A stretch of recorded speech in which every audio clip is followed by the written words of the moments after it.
What's up, party people? I'm John McNeil, and this is Unpeeled. Today I'm joined by... Spencer from Ice Nine Kills. So, maybe a kid in our audience is unfamiliar with you. How would you describe the music? I would say we are a horror-centric, theatrical metal band, and we draw influences from everywhere from literature to classic horror films. Yeah, I'm a big fan. Especially, I really love the collection of videos. Right now, they're tying into each other. You just released one on Friday the 13th. What led to this? What led to the storytelling and the people aren't budgeting the way you guys probably are budgeting for videos?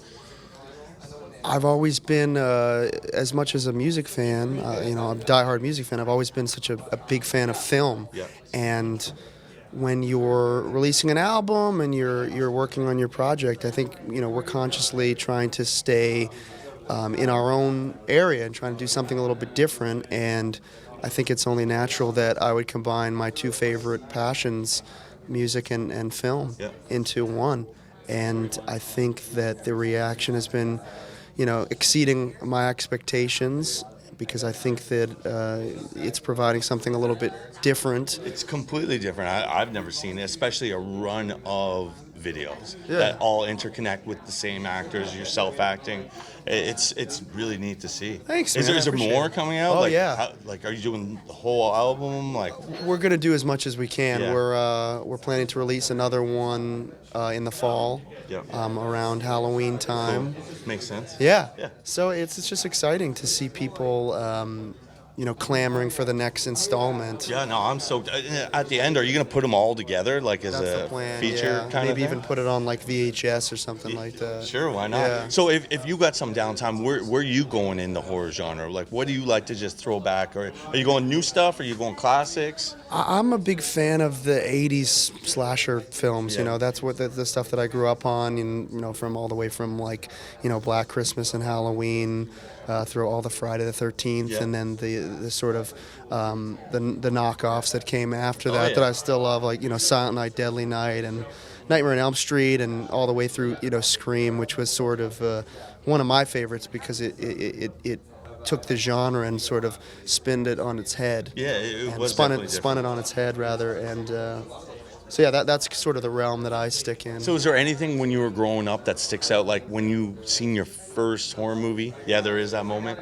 I was always drawn to the horror aisle in the video store. There was a supermarket that my mom used to go shopping was it closed at. Off? It wasn't closed off, not like the porn section, but I would be in the video section while my mom was shopping to kill time, and for whatever reason I just was drawn to looking at the VHS covers of Halloween and Friday the 13th and Sleepaway Camp, and Halloween was the first one I ever saw, and I guess people. I think my parents were like, oh, he'll grow out of it. And, 25 years later. So at that point, did it kind of give you was it a nightmare type thing? Like you would keep going back to those covers?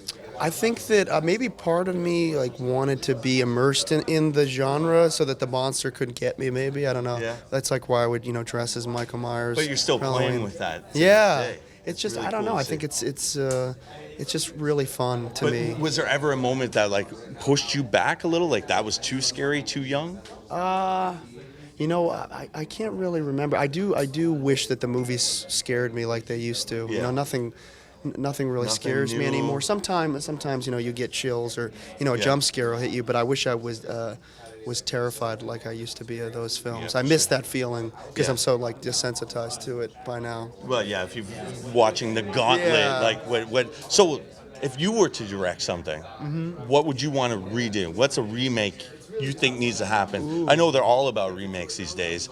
Maybe some shouldn't be touched. Right. But what is one that maybe needs to be revisited? I guess we're at a point where I think Scream would be really cool to remake, even though, as you said, it's you don't want to tell. I think they should. I'd love to play Billy Loomis. Yeah. But, some things shouldn't be remade, but I'm the kind of horror fan that whenever there's a remake, I'm going to go see it because I like to, I'm desperate like every horror fan for new material. Is there anything that you'd like to remake better? I thought that the remake of My Bloody Valentine was amazing. I thought that topped the original. Yeah. So that was really impressive to me because it was sort of like it wasn't trying to be anything it was. It wasn't. It was like a true retro piece, and it wasn't like trying to be this slick, like Michael Bay kind of horror film. It was just kind of schlocky and mean-spirited and I violent. miss those, the rugged, Yeah. not crisp horror movies. Right, like not like Abercrombie models. And Yeah, stuff. exactly. Real to life people. Right. And real to life situations. Exactly, yeah. So if you're at home for Halloween, how done up is your house?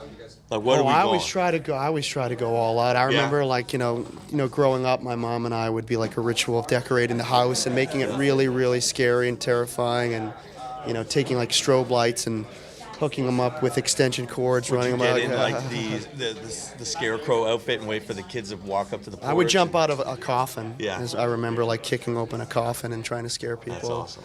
And to be honest, I'm from Salem, Massachusetts area, which is very, popular during Halloween, for and sure. I still do that stuff. I mean, I still walk around on Halloween wearing Do costumes. you ever go to any of those like amusement parks where Oh, they yeah. throw out and just go to get? Does it get you? It does sometimes, yeah. Yeah. That stuff still scares me, and I try to check out all of the best haunts in North Oh, that's America. cool. Yeah. Is there anything that just blew your mind? There are a few that are amazing. There's one in New Hampshire called Haunted Overload, and it's just this. It's on a farm, and they have these unbelievably tall, intricate wood carvings of pumpkins, and the lighting is incredible, and it's just basically this big outdoor haunted house. That one's really cool. The Netherworld in Atlanta is another great one. I'm getting the feeling like you guys need your own though. Yeah, Like I've that's always like wanted that. maybe there's like a maze and you guys play in the middle and your fans got to get to the middle. Yeah, and you're sort of immersed in the Ice Nine Kills world. Yeah. So as you're getting to the maze, people are jumping out at you. Yeah. And they got to get to you to see your performance, right? Right. Ooh, that's a good idea. I'm gonna have to Yeah, steal it's all that. yours. Thanks, man. Yeah, no problem. Well, I truly appreciate your time. problem. I got a Thanks, bit of a man. sweaty hand from holding this. Hey, no problem. And yeah, I'll if people where are you guys most active? Where are they going to find you? I think Instagram and Twitter. Yeah, and your probably. Facebook's putting out all Yeah, your videos. all content so like you that. need to check out the videos. Definitely All check right. them out, man. All right. Thank you very No much for your problem. time. Check out the Silver Scream coming out October 5th. There you go. Peace out, party people.